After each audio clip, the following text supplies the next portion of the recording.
Okay, if you're here, you're probably studying for the Unit 3 test of AP Calculus AB, or you're studying for the AP test for Calculus AB and want to know more about Unit 3. First, I'm going to talk about the prerequisites you need to know. You need to know the product rule, quotient rule, all these trigonometric functions, and these two things right here. So first, the product rule. The way I've drawn it out right here is to make it a little bit simpler. I wanted to go over it kind of like Minecraft, if that makes sense. So you have a diamond block and you have an emerald block, which is just f of x and g of x. And that's, if you have them to multiply like this together, it's equal to diamond times emerald block, which is derivative of f of x times g of x, plus emerald times diamond block, which is the derivative of g of x times f of x, if that makes sense. I've done the same thing here for quotient rule. Diamond block over emerald block. You have emerald block times diamond minus diamond block times emerald over emerald block squared. Yeah, I know it sounds a little bit silly, but this is how I've memorized it. You know, haven't had to look it up as often as I would have if I had just memorized it just like this. This is probably the easiest way to remember it with all these colors and such. Now I'm going to talk about the trigonometric functions. Each of these trigonometric functions have reciprocals. Right, so sine is the opposite of cosine-ish, so they basically flip to each other. So sine of x is equal to cosine of x, and cosine of x is negative sine x. Same thing goes for tangent and cotangent. Tangent is secant squared x, and cotangent is cosecant squared x. To continue, secant x, the derivative of that is secant x times tangent of x, and the derivative of cosecant of x is negative cosecant of x times cotangent of x. So there's a few things that I think are important to memorize to make this a bit easier on yourself when it comes to test day. If you see a C at the beginning, there's always going to be a negative sign right there.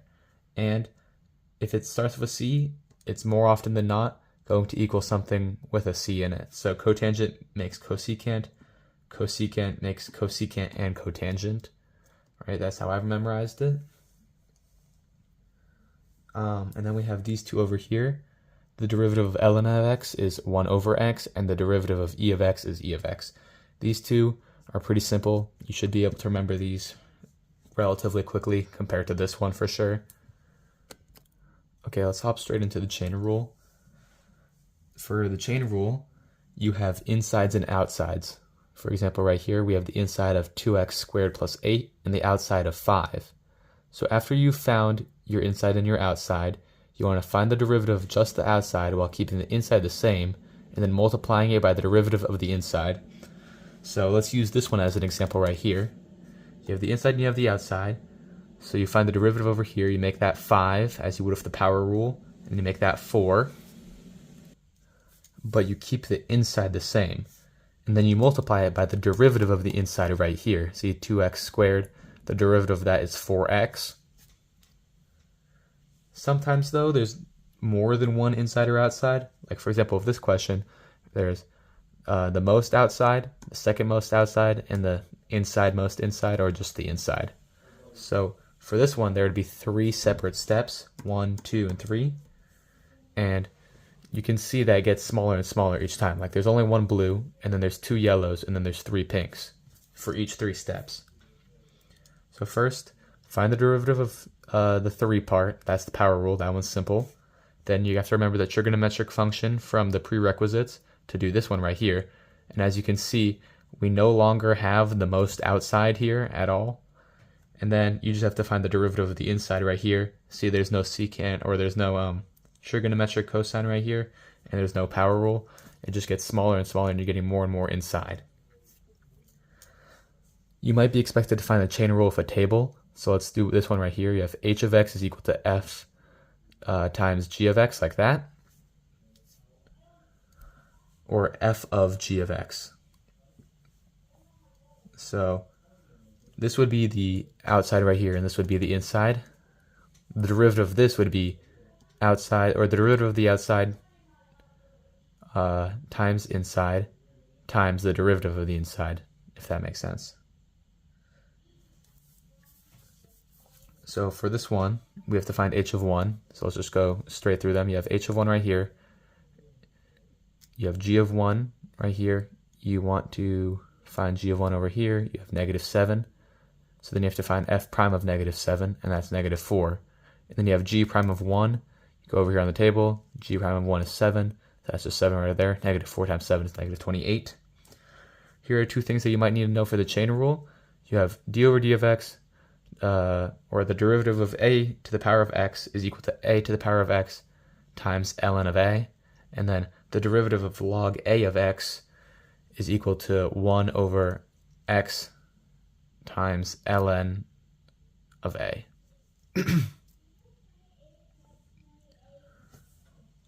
Sometimes you might be expected to find the tangent line of something.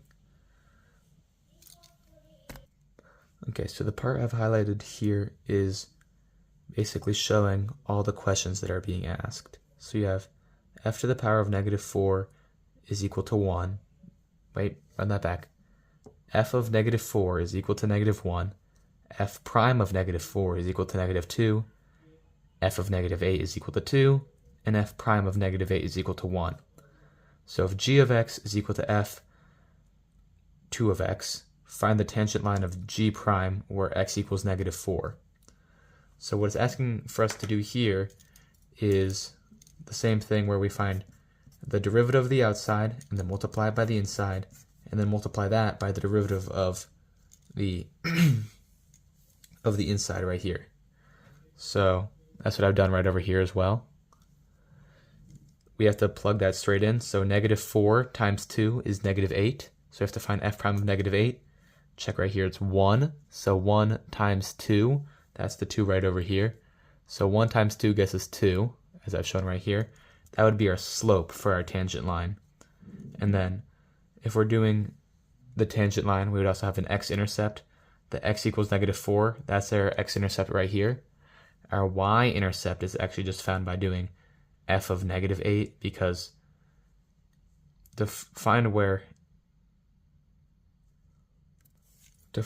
y equals at -4, we'd have to plug it into the base equation, which if we do, we'd get f of 8. F of 8 is equal to 2 right over here.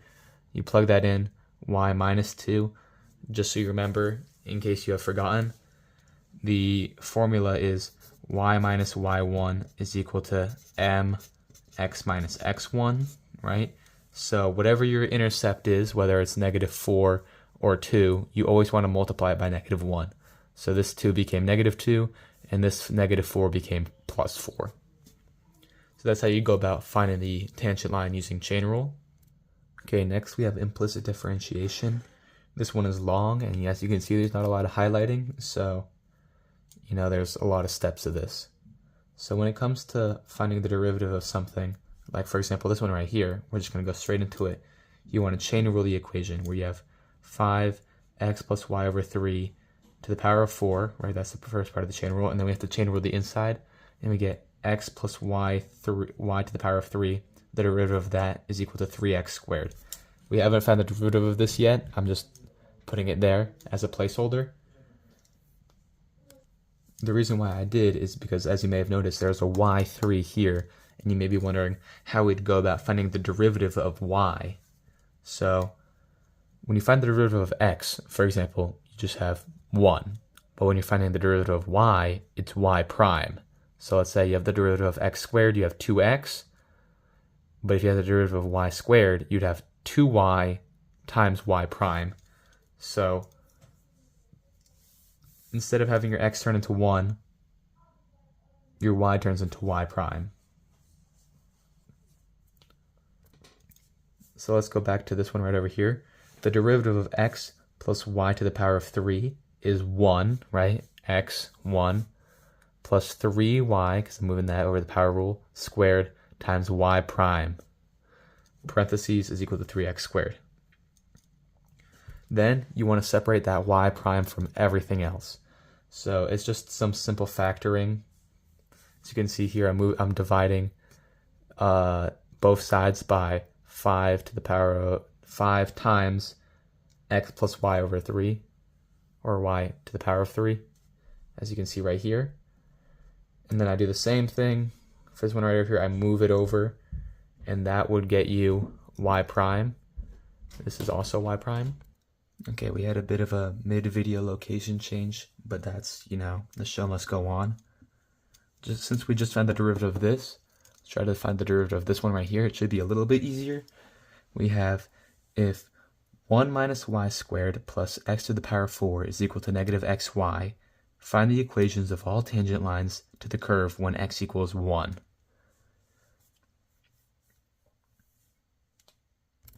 Okay, so when you're doing implicit differentiation, you want to have both x and y coordinates. So first we just have to find y when x equals 1. So we do that right over here. We have 1 minus y squared plus 1 is equal to negative y. And you can change that to y squared minus y minus 2. And the interesting thing you would find about that is that y is equal to 2 and 1. So there will be two separate coordinate points and two separate equations as you can see them right here. See, there's 1, 1 and 1, 2 as our two coordinate points. But now that we've done that, we can find the derivative of 1 minus y squared plus x to the power 4 is equal to negative xy. The 1 is just 0 because it's not attached to anything. But the negative y squared, that's negative 2y times y prime. And then that x to the power 4 becomes 4x to the power 3. And then for negative xy, you want to be sure to power rule this one. So you have negative x times y prime plus negative y. And that would be because you find the derivative of x, which is negative 1, or negative x, which is negative 1. And then you leave the base of y, which is just y. And that's why it's done like that. And now that you've found all the y primes, now that you've found all the y primes, you want to move them all to one side, like I have done right here. Y prime parentheses x minus 2y, that's me factoring out this y and this y. And then moving everything else to the right side, as I've done here. Then I divide this by both sides, move it over here, and now we can start plugging things in.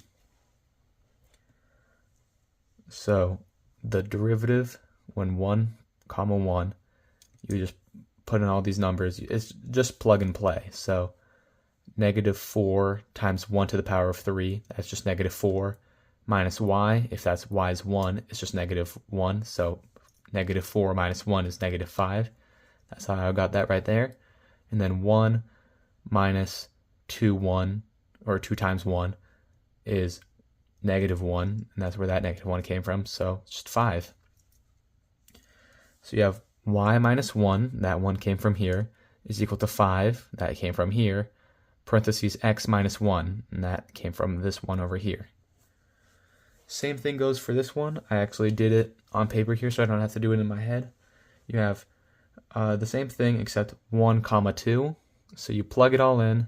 You have negative 4 minus 2 over negative 3. You have negative 6 over negative 3. That gets you 2.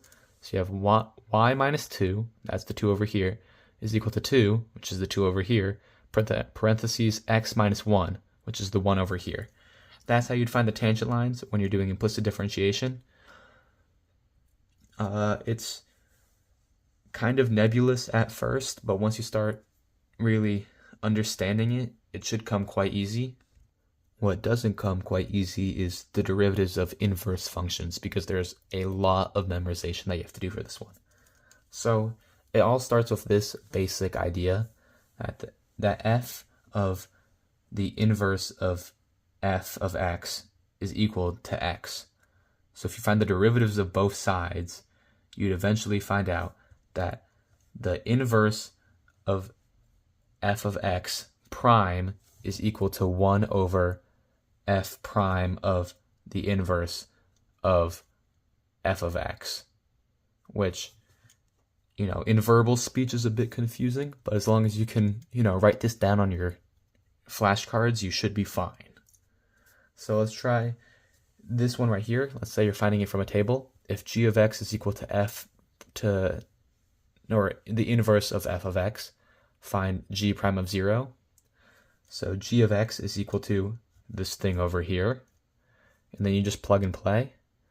First you start with I turn on the flash of my phone to see if we can see it better. But you just plug in that 0 to the inverse of f of x, so you get the inverse of f of 0. You just find that over here. So you have to find out where y equals 0, and that's right here. And then you just have to find the x value, right? That's just the idea of inverses. You're working backwards. You're going from y to x instead of x to y. So right here we have 0, 0. Our x value is just regular 3. So we can substitute that as 1 over f prime of 3.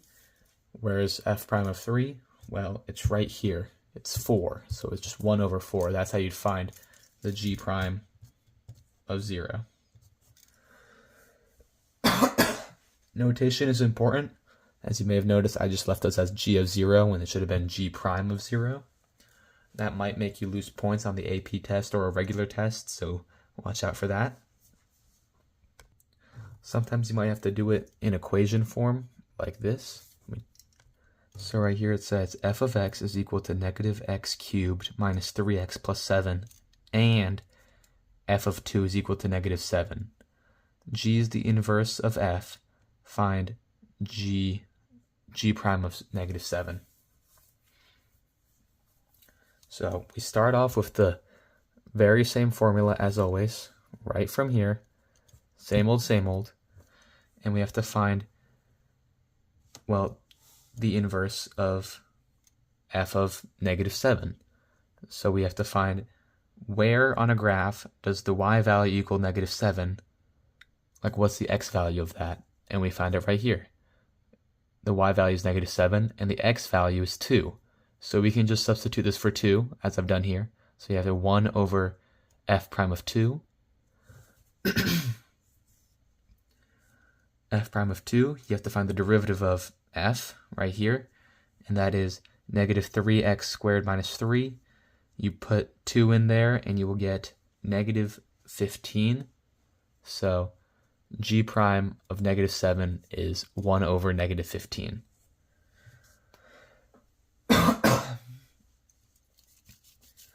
So now to the worst part of this, which is the memorization. This function, this function, this function, this function, this function, and this function all have to be memorized. There's no way of skipping this or dodging it unless you cheat, but that's not always going to be a viable option. So, take out those flashcards or Quizlet or whatever and just start memorizing. The same rule for the trigonometric functions applies here. Every single time you see a c, there will always be a negative in front of it, and it's the same reciprocals. So sine and cosine have the same exact thing, except there's a negative sign inside of the cosine. Tangent and cotangent, same thing, except there's a negative right here. And secant and cosecant, same thing, except there's a negative right here. Also, I should mention that these two right here, it says the absolute value of u. U is the thing inside of it. So if I had let's say sine negative, or the inverse of sine of 3x. 3x is u. If I had negative 3x, then I'd have to find the absolute value of negative 3x, which is always positive, which means that it'd just be 3x. It's that simple. And then all of those are multiplied by du over dx. What is du over dx? Basically, it's like the derivative of the equation right here. So, it's the derivative of u. So let's look at this one right over here that I just drew. Negative 3x, what's the derivative of that? Well, it's negative 3. Let's say it was negative 3x squared. Du over dx for that would be negative 6x. And it just keeps on going like that. That's what du over dx is. So that's pretty important. Don't forget this, or it will come back to bite you in the butt eventually. Okay, now we can take a bit of a break with something a bit easier. Higher order derivatives. So you've found derivatives of equations before, and as you may have, concluded, you can find a derivative of a derivative, and then a derivative of that derivative of a derivative of a derivative, and so on, right?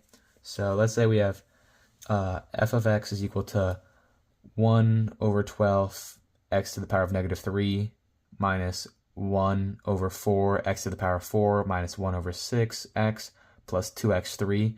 We can find the derivative of that, easy peasy. Same thing, derivative of that derivative would be just about the same thing. So you would have x to the power of negative 5 minus 3x squared plus 12x. And then you can find the derivative of that even further, where you have negative 5x to the power of negative 6 minus 6x plus 12. If anything felt a little bit confusing about that, I would probably review power rule, but I'm not going to go over that much because that's kind of something that you should already know. You can do the same thing with like implicit differentiation. So we have y plus 2x to the power of 3 plus y squared. Let's say you were tasked with finding the d squared y over dx squared, which basically means find the derivative of the derivative at negative 1 comma negative 2. So the first derivative of that would be y prime plus 6x squared plus 2y times y prime, and that's all equal to 0. And then you'd want to move that all over, so you have y prime just on its own like that. And then you'd want to find the derivative of that, which you have y prime prime is equal to 2y plus 1 times negative 12x minus 2y prime minus 6x squared over 2y plus 1 in parentheses squared. And then you can simplify to that as well. I split it up to make it just, easier on the eyes. This y prime, you just want to input that in from here. Or, a much simpler way, you could find the y prime at negative 1 comma negative 2, which is what we were tasked to do at the beginning. So you have dy over dx, big line, negative 1 over negative 2. You're just inputting things into this, and you'll eventually get 2. So if we were to find d squared y over dx squared at negative 1, negative 2, we would use this thing right here or this thing right here. I'm using this one right here because it's a little bit nicer on the eyes. And you're just plugging things in. So negative 24 times negative 1 times negative 2 minus 12 over negative 3 squared plus 12 times negative 1 squared, which is just 1, times 2. This 2 is this 2, which came from this, which came from this, which came from this, right? These are the same thing. dy over dx is the same thing as y prime. So if we were to input negative 1 and negative 2, which we are doing right here when we're doing it, the derivative of a derivative, right? You'd get this number as we did right here. You're just substituting things, if that makes sense. So that's why we're multiplying it by 2 over here. And that's all over negative 3 squared as before. And then you just do some simple arithmetic and you eventually get down to negative 4 over 3. I, personally, would not recommend doing what I just did at all. I would, in fact, you could start from here, but I think it would be best for you to start right from here. If it's just asking you to plug and play, like you are here, it's best to start in the most complex form, because as you're simplifying it, you might screw up. When I was doing homework for this, I screwed up a lot. This is probably the most I spent time on, just because if you're not careful, you're going to screw up. So leave it in the most, complex form that you can. Just don't touch it at all. The most natural way you can find it. And then just plug things in. It should be pretty standard. Okay, so let's talk about what you should know for the test. First, the prerequisites. Product rule, f of x, g of x, this, yada, yada. It's the same thing as the diamond and the emerald. Same thing goes for quotient rule. Trigonometric functions, Derivative of sine of x is cosine of x. Derivative of cosine of x is negative sine of x. Derivative of tangent of x is secant squared x. Derivative of cotangent of x is negative cosecant squared of x. It just on and on. It's the same thing as before. They're all written down here so you can like take a picture or a screenshot or whatever. Then we have those two things from the chain rule. You have a to the power of x times ln of a, and then you have 1 over x times ln of a. So those are something you have to remember. Then you have the inverse trig functions, right? Those 6 right over here. Those you have to memorize. You just have to memorize the inverse function right here. And you have to remember that du over dx is in each and every one of those, and that it is the derivative of u, okay? And like I said, if I had something like, let's say secant, right? Secant of 3x4. The derivative of that would be 12x3. So that's what you'd plug in right there, if that makes sense. I also forgot to write these two on my prerequisite sheet. D over dx, let me run that back. The derivative of ln of x is equal to 1 over x, and the derivative of e of x is equal to e of x. Okay, so that is all you need to know for the Unit 3 test for AB Calculus, or Calculus AB, or the AP test specifically for Unit 3. I know this is a pretty lengthy video, but this is all stuff you need to know. All this memorization stuff might look like a lot, but it's only 1, 2, 3, 4, 5, 6, 7, 8, 9, 10, 11, 12, 13, 14, 15, 16, 17, 18, 19, 20 things, which, now that I'm saying it, does sound like a lot, but given that you're in an AP class, I think you can memorize those by now. So pull out those Quizlets, pull out those flashcards, get a study buddy, all that. I believe in you. Good luck. Oh, and if you made it to the end of this video, I'm thinking about making a Patreon or something of the like, where I do live streams where I'm working on FRQ questions or other things like that, one-on-one studying. If that's something that you seem interested in, put a comment down below if you'd like to see a paid membership tutoring thing. I will also make a community post on YouTube. It'll be like a survey or something like that. So yeah, let me know if you're interested. Good luck on your tests, and I'll see you later.